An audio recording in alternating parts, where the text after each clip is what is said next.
Hello, everybody. Welcome to the podcast. I have to apologize. I'm losing my voice. I don't know what's happening. Fortunately, my guest today is a talker. So good. I'm so excited to be here. For those of you who are new and watching live and are listening later, welcome to the With Tamara Ghandour podcast. That is me.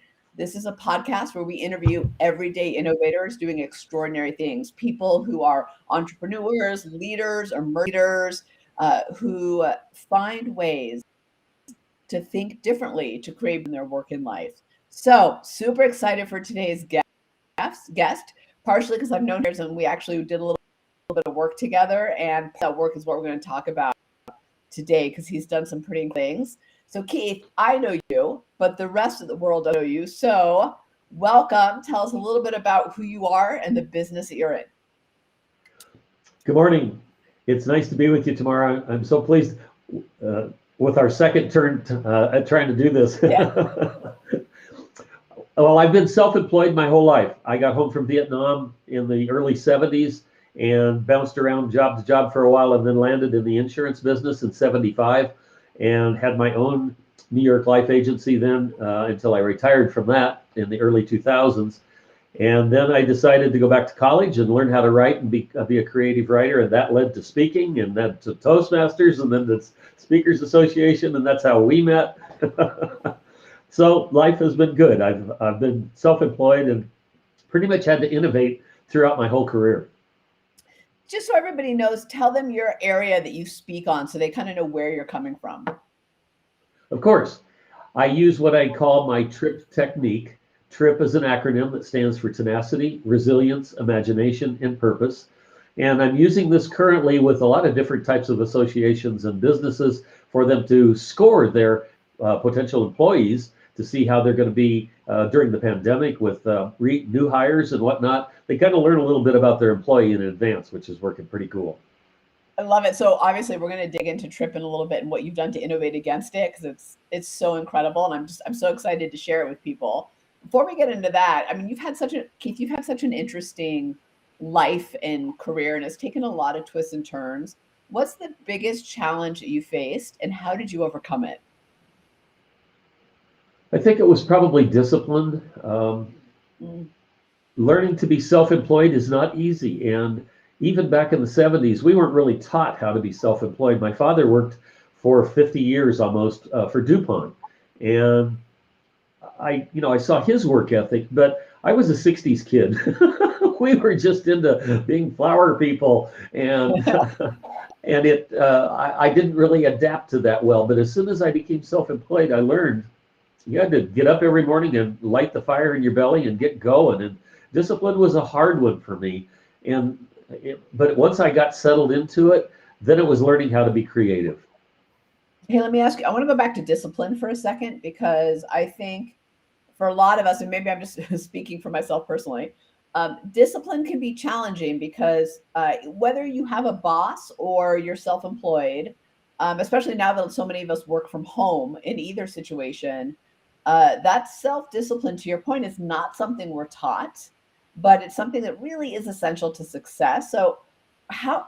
I guess I have a couple questions here. One is, what did it look like when you weren't into the results you were getting? And then the second question, the one I really want to dig into, is how did you figure out how to get discipline? How did you teach yourself that? Because, man, if someone could like bottle that up, I would buy it for $1 million. Well, yeah, you're right. It is very difficult because we aren't taught discipline for the most part, unless people are into high school or college sports. And then I Mm. think they learn discipline in their training. I did learn discipline, but in an odd way through the Army. They required discipline, obviously, without a doubt. You do everything the Army way, or you're in trouble. And when I got home, I came back to the hippie generation. I came back to a different time in America, and I kind of wanted to just meld back into that. But when I started with New York Life, it was a company that required you to do things in a certain manner. And I have a story that I tell in my speeches where I had to sign a contract every time that I didn't meet my quota each month. And the contract said I was terminated if I didn't meet the quota in 30 days. Well, I was essentially terminated 33 times in 36 months. So it took me a long time to learn discipline. But the discipline that came out of that then served me well for the rest of my career. So I just want to dig in for 1 second here because discipline, I think it's a lost art, or maybe one that more of us need more of. It's a better way to say it. How, if you think about like the first step to being more disciplined or elevating your discipline, what would you tell people to do that you did? Better goal setting and focused on the goals, because that if you're focused on them, that will help you really have a narrow path that you're looking at. Keep it narrow. Don't have too grandiose of goals. Keep them focused and things that can actually be based in reality, and you'll do well. It's the focus that a lot of people don't have. We live in a generation and a time of bright shiny objects, and I suffer from that greatly sometimes. Where, oh, look at this, that's cool, let's go do that. And you have to really learn how to pare those things down. And nope, can't do that. Got to stay away from that. Got to stay focused on what I'm doing. Focus is a huge part for me. And I have a list every morning when I get up that I prepared the night before that I look at, and that list gets me started. Part of the insight in there, Keith, I think you just said it, is the list happens the night before. I always say, like, the decision to get up early in the morning, the decision to do whatever it is you need to do in the morning the next day happens the night before. So I love that. Yeah, if you're not prepared when you get up, then you've got to get prepared, and you're wasting time. Mm. That's the competitor in you. It's like, I just wasted an hour getting ready when I could have done that at the end of day. But I actually I think we don't hit the ground running, we hit the ground sitting because we have to think about it first, versus we could have done that the day before. I love that. What is one of your biggest wins or things that you're most proud of? Well, when I went back to college to learn creative writing, I didn't expect to end up writing 3 books.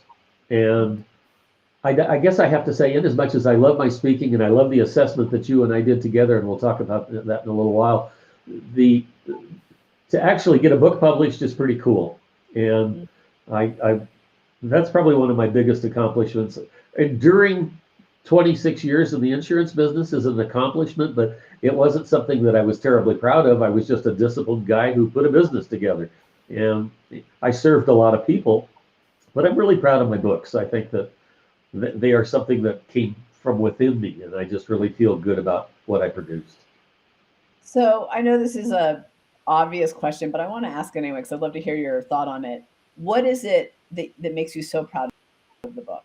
Why?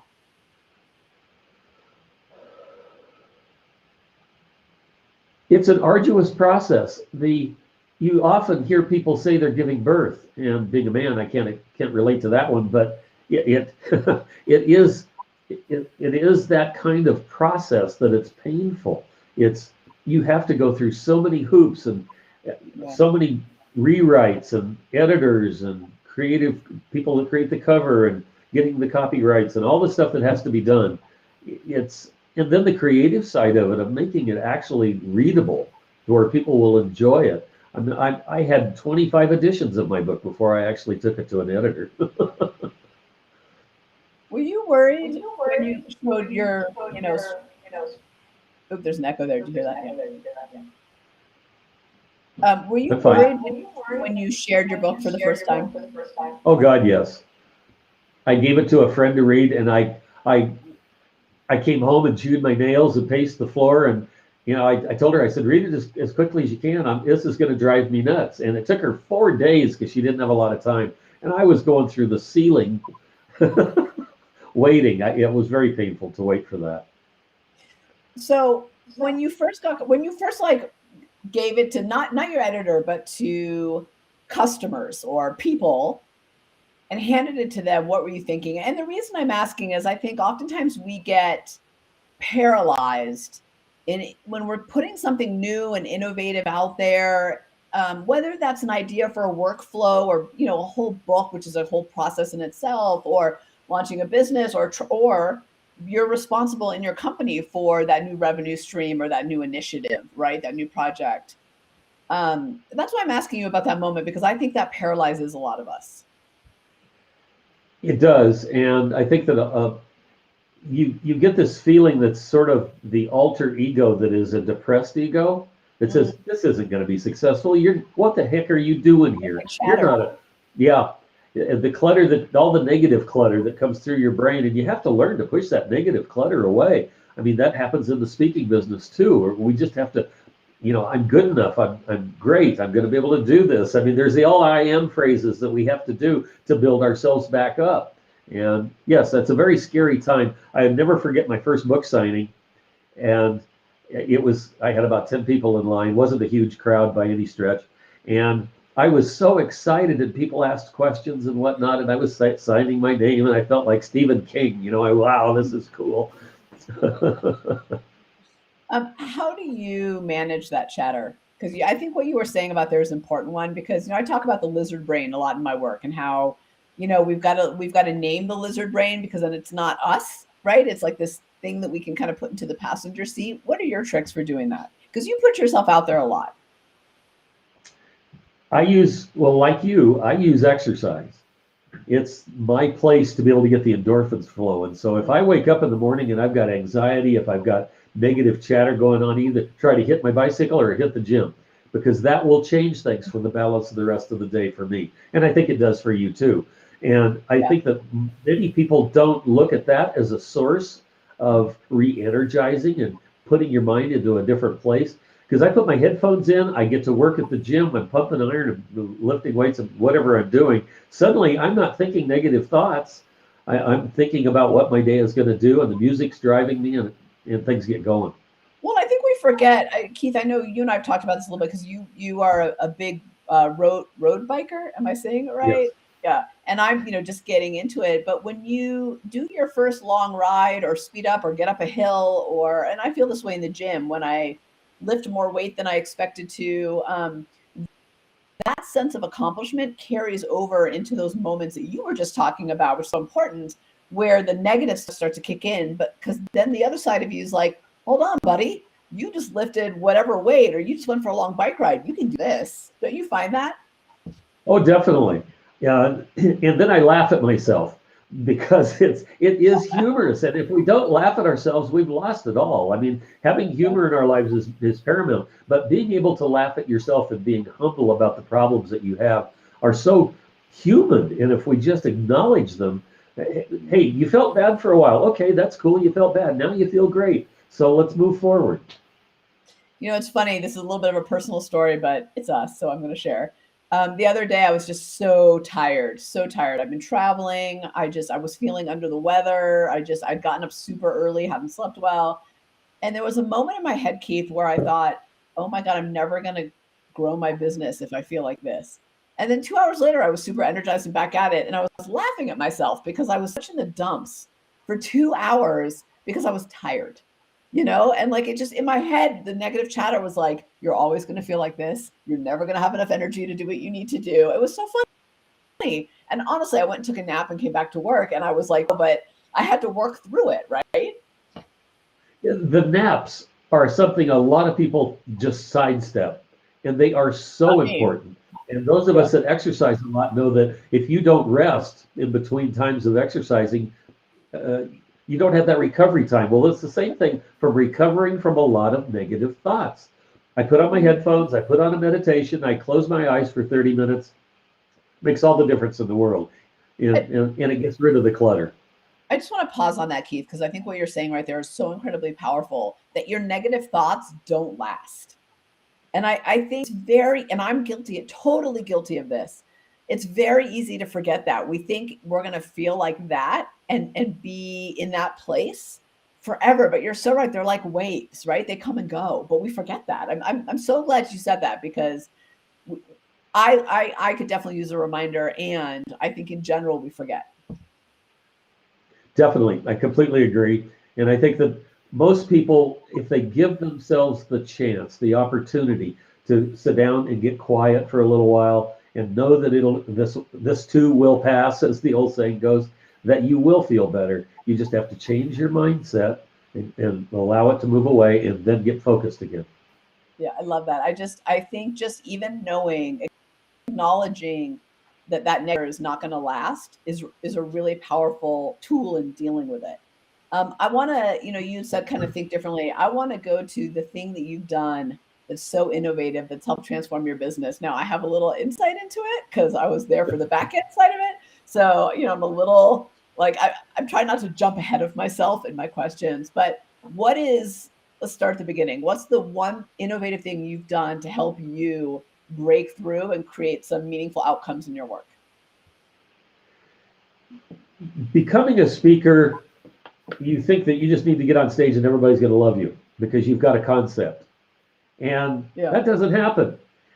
You need those 10,000 hours that everybody talks about getting to where you need to be before you're really good. Well, even when you reach halfway or 2/3 of the way through that 10,000 hours, little things are gnawing at you in the back of your head and about how you can make it better. I mean, people that are self-employed are always looking for that little thing that will make them different, that will differentiate them in the marketplace that's just so packed.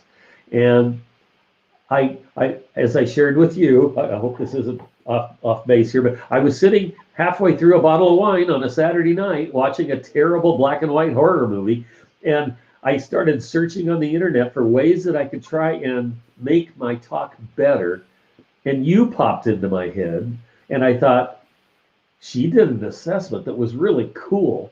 And so I went to your website, I looked at your assessment, I remembered taking it, and then I got my big whiteboard up and I started drawing and putting lines, and I sent you pictures of it. Yeah, and, and that was the beginning of what I feel is probably the major turning point in my career, which was coming up with the trip technique assessment. And it's become such a fun tool that when people take it, I get wonderful responses. It makes me feel so good. And I have to say this while I'm here, I'm so grateful that you're in my life, Tamara, because without you, it probably would not have happened. And I mean, you were fabulous at everything that you did. You have that innovative spirit, and you saw what I was trying to accomplish, and boy, you hit the ground running. You just took off, and that was what I needed. I greatly appreciate that, and the kudos go all to you. So, because really, it was your content. All we did was make it tangible. But I want to give the audience some context, and then I got some questions for you. So, Keith is a trip, right? Tenacity, resilience, imagination, and purpose. And you are one of the first people, I think, and the only that I've seen that pull that together in that way. So, like, you see people who talk about tenacity, people who talk about imagination, right? But you don't always see them together. And I think that was a really powerful, and that came out of a lot of your life experiences to kind of get to that place, and what you saw were the keys to success.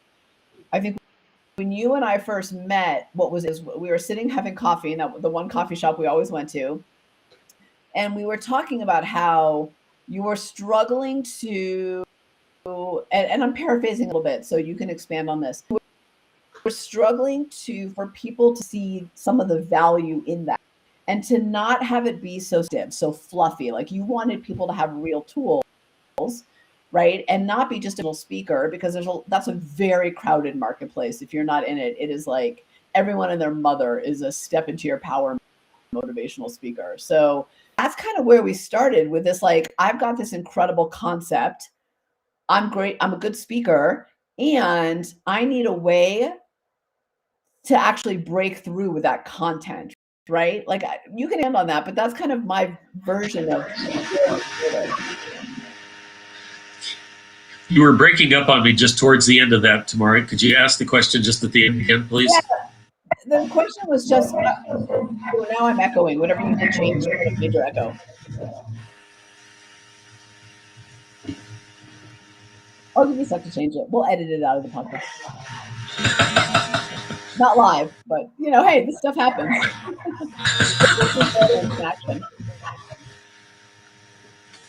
You have headphones? No. Okay, let's just keep going. I think the echo's mostly gone. Okay. It's there.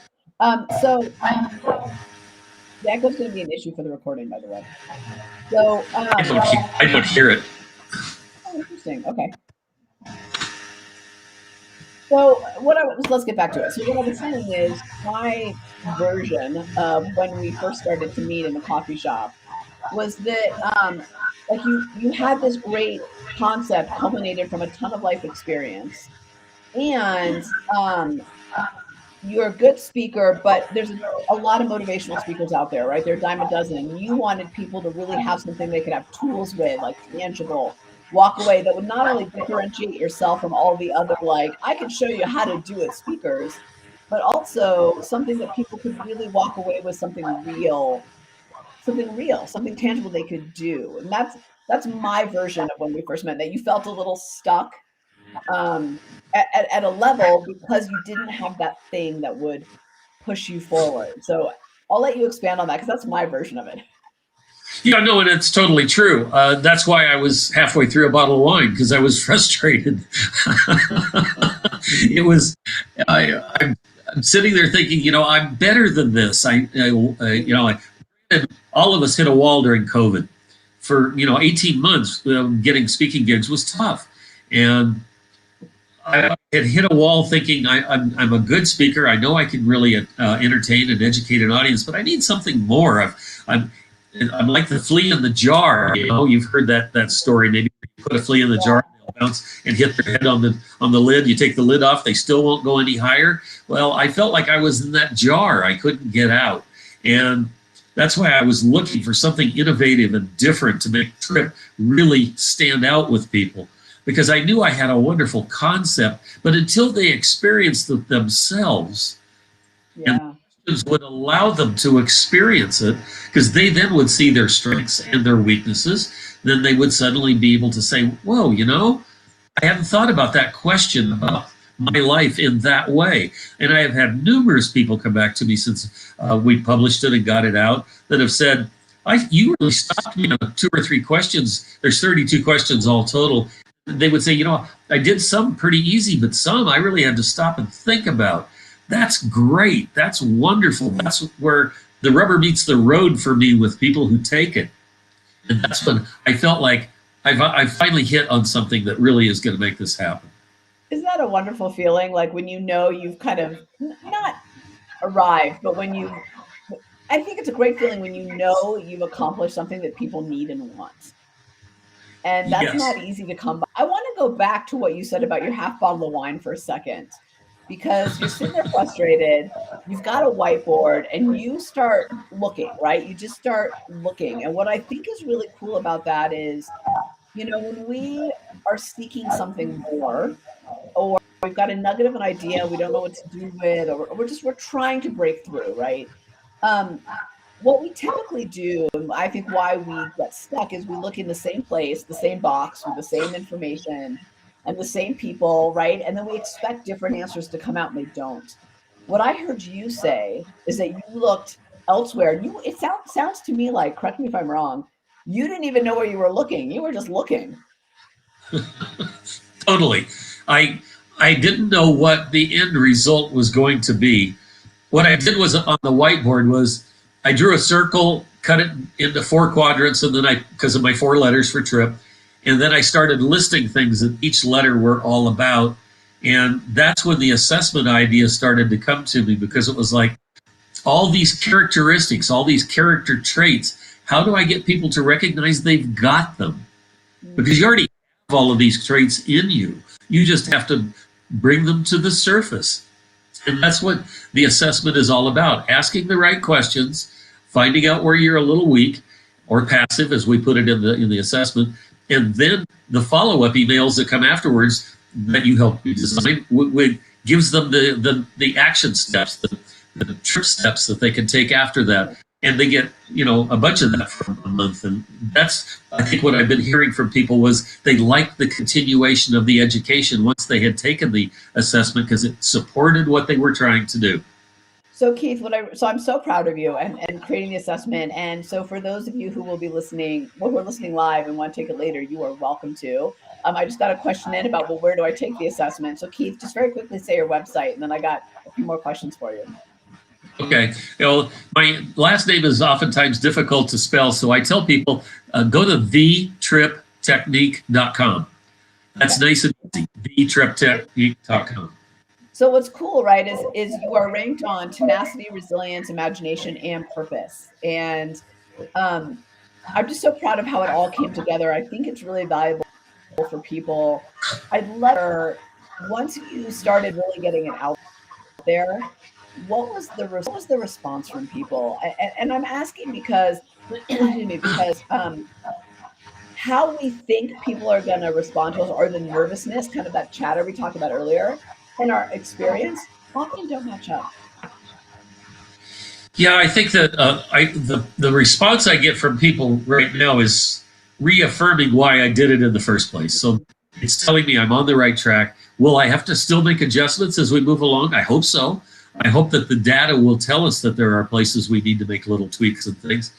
But I think that the essence of all of this was that people were going to get, no matter what they did for work, there's a lot of us. Let me switch back a second. There's a lot of assessments in the world, right? I mean, you can take all kinds of assessments for all kinds of things, but rarely do they impact you personally. They'll tell you how you are with your business, or where you are with your IQ, or with where you are with other things. And I don't mean to step on your IQ with innovation, but you know what I'm talking about. And whereas Trip has a way of reaching into the soul of people, because is where all my character traits really kind of reside.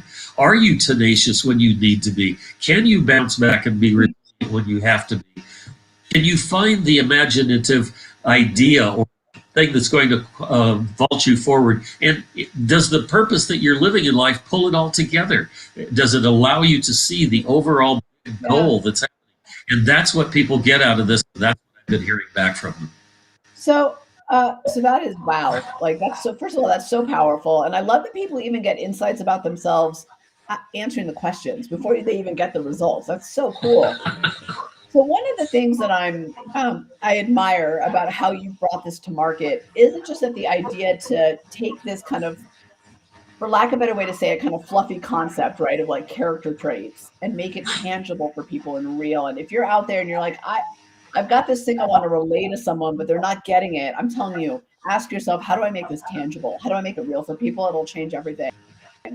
But the thing that I admire is that you've also used the business, like you were saying about the follow-up emails and how you talk about it to people. Will you just talk about a little bit your product? Because I think one of the mistakes that we often make, and I've been super guilty of this in the past, is I put all my innovative effort into my one product, my one idea, but then I forget that idea comes in packaging and sales and marketing and operations. So how have you driven that innovation across your business? I have, without a doubt, the best virtual assistant on the face of the planet. And she lives in Austin, Texas. Her name is Wendy Esterling. And Wendy and I we have a wonderful relationship. She's married, she's got children, lives in Austin, Texas. And we've learned to work together and be creative together. And I was reluctant for a long time to turn things over to her because I've done things by myself for so long.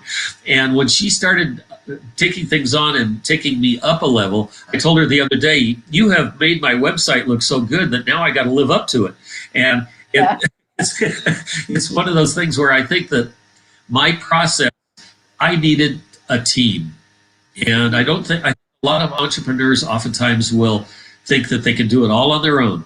And I took my thinking only as far as I could for everything that I've done in my life. And then I've always just hired people that can help me take it the rest of the way. I don't have all the expertise to do everything there is in today's world to get me out there. And so that's why I came to you. That's why I use Wendy, et cetera, et cetera. And one other thing that I mentioned in my assessment is that a mastermind group or a study group is paramount anymore, because you can't think and do everything on your own. And mastermind groups really help you get where you need to be sometimes. It's so interesting. I just did another podcast interview this morning and one the other day, and all three of you mentioned I got help in some way or another. And I was just having I'm going to put two kind of things together for a moment. I was just having another conversation when I was doing a keynote out in Miami, and the person said, "Yeah, I really realized after your session that I'm missing opportunities for innovation because I'm not the one that's coming up with them and I don't recognize them." And I think one of the things that I've seen with you and Wendy and the way you work together is not only have you saying, "Hey, like I'm capped here. I need some help. I need other people to take this on," but also recognizing that that creativity, that innovation looks a lot of different ways. And sometimes what they come up is infinitely better than we would have done our own, but we have to be open to seeing it, don't you think? Oh, totally. And that's an ego thing. And I think Yeah. it probably goes across genders. I don't think I can say that this is just a guy thing. I think ego across everybody has a way of holding us back because I've done this great. I can, nobody can do it better than me. And then all of a sudden you turn it loose and holy cow, as my dad used to say, Katie barred the door. There's all kinds of great stuff coming in that I didn't expect. And Wendy's like that. She's so creative. And I turn her loose on some things. Sometimes what she comes back with just blows me away. And it's like, wow, I didn't think that. But I wasn't meant to. I was meant to get it from somebody else so I could go do something that I needed to be focused on. But I think what you're saying is important. Like, wow, I like that's way better than what created. You have to be open to that. I think it's amazing how many times we're not, and I don't think we always mean to be. I don't think we know the ego's taking over, right? I don't think it's malicious, but I think in innovation we often get cast because of that, because we don't see it in the other person. And so I'm just going to relay it really quickly to our everyday innovator assessment, which is why you came to me to begin with, because I built one. Right? And you and I, and just so the knows, my assessment and Keith is built on science. Like we wanted something real. This wasn't a quiz. I didn't want to build a quiz all those years ago. When you called me, you didn't want to build a quiz. You wanted something meaty. We both did, and real and accurate. And I think that was an important part of the process, right, for us. But I think it really helped to the next place, don't you think? Oh, definitely. I was trying to move away from fluff. I didn't want to move from fluff to Yeah. fluff. This was not the trip was fluff. It was just a soft topic. I mean, we could all talk about our emotions. We could all go kumbaya and hold our three fingers and own together. But that wasn't what I wanted. I wanted the nitty gritty down in the dirt. Give me something that I can really work with, kind of result. So, and to go backward, this is where I was heading, and I lost my train of thought and asked you a question because it's me. What can I say? Can't help myself sometimes. I was going back to you and Wendy and why you work well together. And I don't have her results up, I have yours, but your everyday innovator styles. So my assessment, right, it's all about how you innovate, are very different. So that's the base for how you innovate, how you perform, how you create a problem solve, decision making, right? That's my assessment. And you and Wendy are very different, but it takes both of you respecting the differences and being open to each other to really leverage it at the same time. And I think that's really, you guys both do that. And I think that's a great lesson for all of us in how to build teams that actually work, that are high performing. There's all this talk about high performing teams, but you got to be open to working with each other. It's like step one. Yeah, the high performing teams don't come just because you turn a key. They come because you've got the right people, you've got the great communication, you're open to change, you're ready for whatever they can provide for you, and you, and you and I talked about this at length one day. I have tremendous gratitude in my life, and I'm so grateful for all the parts and pieces that have come together. It's there's a puzzle in life, and the puzzle comes together, and you look back with 2020 vision. It's like, oh my God, look what had to happen to make all those occur. And I get so grateful that I get teary because I'm so grateful for the people and the things that have happened in my life to get me to where I'm at. I'll be 74 years old in 3 weeks. Most people are sitting on a beach drinking a Mai Tai. I'm here working with you, having a blast, continuing to innovate, continuing to grow and create. That's what it's all about for me. So here's a random question, but since you said your age, and I'm 40, I turned 49 last week, so I'm pushing up Happy there. birthday. Thank you. What do you do to make sure that you don't become a legacy thinker? That's a good question. I think I will only leave a legacy when I die. I don't think I'm going to be building one on the way. If you think about it, I think that diverts you from it. I think that I want to leave things that people will find meaningful when I'm done, but I got a long ways to go yet. I don't know what my legacy is even going to be yet. I think that, it's all a little progression of steps of things that have happened in my life, and my books, the assessment, my YouTube channel. I'm leaving a lot of content if I croak today, but legacy, I don't really worry about it that much. I just try to be a good guy on the day that I'm in and hope I'm giving service to people. So let's talk a little bit about how you innovate, because you do a really good job, I think, of staying open and looking ahead. And so you're a futuristic collaborative, which is so interesting to me. So let me just tell people what that means for you, and then I got a question for you. So that means that people who are futuristic are all about Tomorrowland. They take today's problems, turn them into tomorrow's opportunity. You know them because they're 10 steps ahead all the time. So they're great in understanding the impact of things, definitely is. And then collaboratives are all about pulling disparate people and ideas and experience together to create whole. So, and Keith is a very collaborative person. It's not just that you like people, but it's that you innovate best in all connections that you make happen. So creation is very forward, very whole, which is really cool. How have you leveraged your ability to innovate success in your world, your style? How is it? Now, we talked a little earlier that a lot of my thinking comes from my bicycle. Excuse me. I generally go out for around an hour and a half to 2 hours for 20 to 30 miles. And during that time, my mood and my endorphins will fluctuate and creativity will come and go. But it oftentimes happens when I see other people. I'll be writing and I'll see a couple sitting at a bench, and my mind will go off into what they're talking about and what they're doing, what their age was. That's how I live my life, is by observing. I'm way more observant than I need to be. I see things most people don't see because I'm looking at the details about people and the activities. I watch a TV show and I don't watch the actors. I watch what's going on behind them most of the time, because it's so cool to see what they've built into the background. I think so. My mind works in a little bit different way than a lot of people, and I'm very grateful for that. Sometimes it's a little bit of a bizarre mind because I love horror shows, and Saturday nights I like to watch horror shows. So, it's whatever stimulates you and gets you going. And with me, exercise is one of those things. That bottle of wine was a little unusual, but I had hit that wall that night, and I was bound and determined to try. Whatever works. I'm all about whatever works.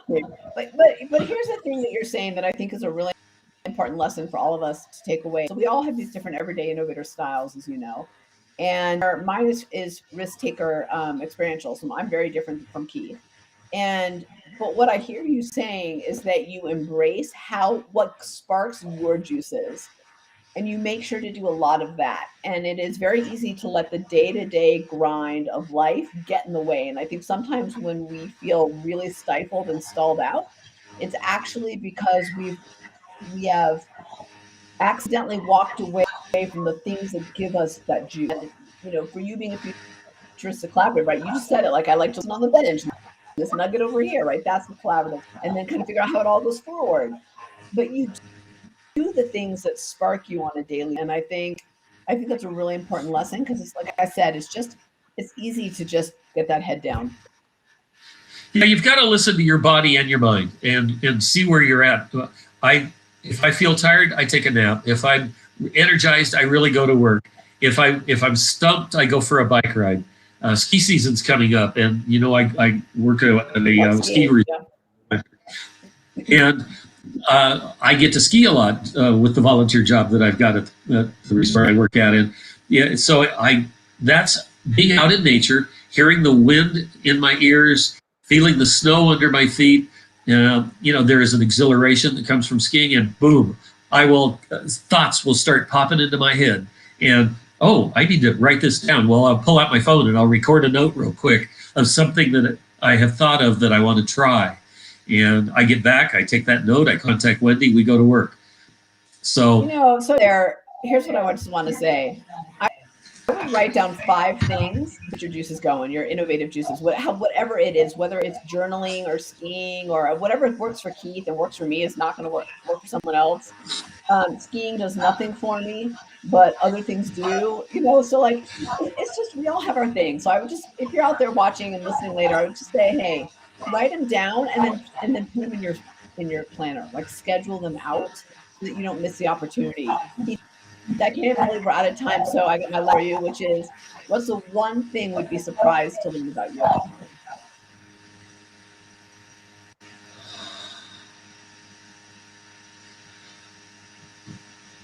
I think it would probably be how spiritual I am. I think on the surface, people see just a guy who has a lot of aggressive kind of qualities in business and his personal life. But I'm heavily spiritual, and I talk to God all day long in one form or another. And I love that spirituality in my life. I think it keeps me grounded. I don't get too big of a head over anything like my assessment. And, whoa, look what I got.